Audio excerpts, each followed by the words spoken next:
mare, rin naman yung sunod naming pinuntahan. Pagkagaling namin doon sa treetop, dito naman kami dumiretso. Pero nung pagbaba namin mare, first time ko kasi dito, ganda talaga ako mare. Ang ganda talaga nung view na makikita mo.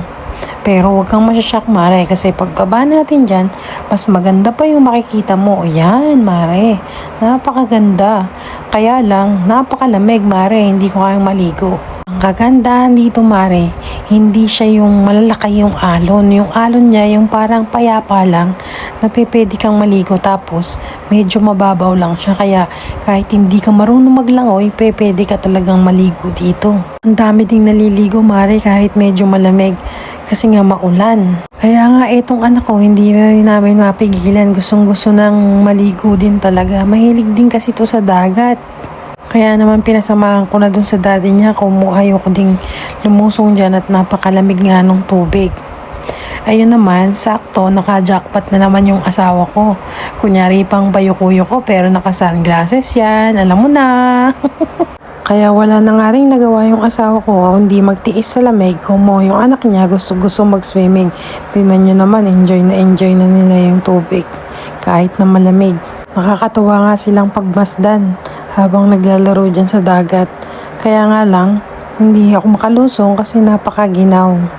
Tuwang-tuwa nga yung batang maliit na ang pangarap lang naman niya ay maging sirena. Sabi ko sa kanya, Diyos ko anak, maghihirap tayo pag naging sirena ka.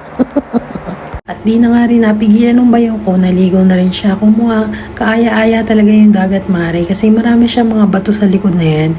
Kaya pagdating nung alon dito sa may bungad, payapa na siya, hindi na siya yung malakas na alon na nakakatangay. At saka nakakatakot, lalo kung hindi ka marunong maglangoy, hindi ba? Please, what are you? Queen, what are you? What are you? What kind of mermaid are you? A pararak mermaid. A tulingan? I think it's a tulingan. I'm a talakitok mermaid. What? Pararak mermaid. What? Tell me, a tulingan? Daddy, I want to get out. You cannot get out anymore. Let's go, maglublob tayo. Dali. So, ayan na nga mga mare, tinupad na namin yung pangarap ng anak ko na maging mermaid. Kaya naman siya ay tuwang-tuwa. Tapos naman nilang maligaw mga mare, naglakad naman kami. Malapit lang din yan sa niliguan nila dito. Tawag nila dito ay elephant track. Maganda rin siya kasi ang ganda rin ng view.